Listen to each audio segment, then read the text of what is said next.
नमस्कार शेतकरी मित्रांनो. आपल्याला माहिती आहे का, मिरचीच्या शेतीतलं आपलं सगळं यश फक्त एका गोष्टीवर अवलंबून असतं आणि ती म्हणजे सुरुवातीला आपण रोपं कशी निवडतो. जर इथेच चूक झाली तर सगळी मेहनत वाया जाऊ शकते. म्हणूनच आज आपण हेच समजून घेणार आहोत की मजबूत आणि रोगमुक्त मिरचीची रोपं निवडून आपलं उत्पादन थेट दुप्पट कसं करायचं. चला सुरुवातच एका मोठ्या इशाऱ्याने करूया. एक गोष्ट सगळ्यात आधी लक्षात घ्या.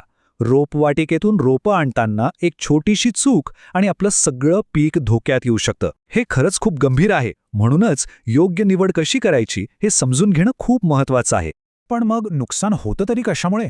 अनेकदा याचं कारण आपल्या डोळ्यांना दिसतच नाही. ते एक छुपं कारण आहे.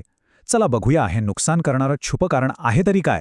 आजकाल काय होतं, अनेक रोपवाटिकांमध्ये रोपांची वाढ झटपट व्हावी किंवा ती दिसायला एकदम तरतरीत आकर्षक दिसावीत यासाठी काही विशिष्ट रसायनांचा वापर केला जातो.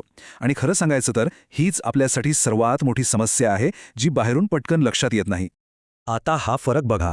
एका बाजूला आहेत दिसायला एकदम तरतरीत हिरवीगार रोपं. आपल्याला वाटतं की वाह, क्या छान रोपं आहेत. पण थांबा, हाच तर तो सापळा आहे. ही रोपं वरून जरी चांगली दिसत असली तरी आतून ती रसायनांमुळे कमकुवत झालेली असतात आणि परिणाम शेतात लावल्यावर त्यांची वाढच थांबते आणि व्हायरससारखे रोग तर त्यांना लगेच पकडतात. मग आता करायचं काय? घाबरून जायचं काहीच कारण नाही, कारण निरोगी आणि दमदार रोपं कशी ओळखायची याचे काही सोपे पण अचूक मार्ग आहेत. चला तेच आता आपण सविस्तरपणे पाहूया. जेव्हा रोप घ्यायला जाल तेव्हा फक्त या 3 गोष्टी नक्की तपासा. पहिलं म्हणजे रोपाचं वय 27 ते 35 दिवसांच्या आसपासच असावं. दुसरं, त्याचं खोड हातात घेऊन बघा.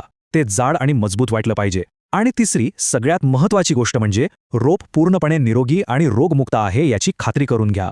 आणि हो, ही एक गोष्ट तर गाठ बांधून ठेवा. काहीही झालं तरी 45 दिवसांपेक्षा जास्त वयाची रोपं कधीच घेऊ नका. अशी जुनी रोपं शेतात नीट सेट होत नाहीत आणि त्यांची वाढ कायमची खुंटते. ठीक आहे, आपण चांगली रोपं निवडली, पण काम इथे संपलेलं नाही. आता लागवडीच्या आधी एक खूप महत्त्वाची प्रक्रिया करायची आहे, जी आपल्या पिकाला भविष्यातल्या अनेक धोक्यांपासून वाचवते. पिकाला भविष्यातल्या रोगांपासून वाचवण्यासाठी हा एक सोपा उपाय आहे.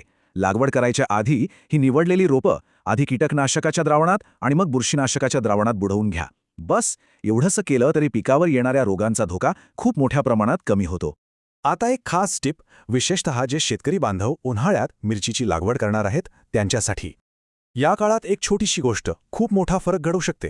उन्हाळ्यात लागवड करताय, मग एकच नियम पाळा. लागवड फक्त आणि फक्त संध्याकाळी करा. असं का? कारण सोपं आहे. दिवसभराच्या उन्हाचा तडाखा रोपांना बसत नाही आणि त्यांना जमिनीत सेट व्हायला पूर्ण रात्र मिळते. आता येतोय सगळ्यात महत्त्वाचा मुद्दा, उत्पादन थेट दुप्पट करण्याचा एक हमखास मार्ग. ज्यांना आपल्या पिकावर 100% नियंत्रण हवंय त्यांच्यासाठी हा उपाय म्हणजे जॅकपॉट आहे. तर तो हमखास मार्ग आहे स्वतःची रोपं स्वतः तयार करणे. बरोबर ऐकलत. जर नर्सरीवर 100% विश्वास नसेल तर सगळ्यात उत्तम आणि खात्रीचा उपाय म्हणजे गादी वाफ्यावर आपली रोपं आपणच तयार करायची. यामुळे सुरुवातीपासून सगळं नियंत्रण आपल्या हातात राहतं. आणि असं करण्याचे फायदे तर खूपच मोठे आहेत. स्वतः तयार केलेली रोपं एकतर खूप जास्त मजबूत असतात आणि दुसरं म्हणजे त्यांची रोगप्रतिकारशक्ती नैसर्गिकरित्या जास्त असते, त्यामुळे ती लवकर आजारी पडत नाहीत.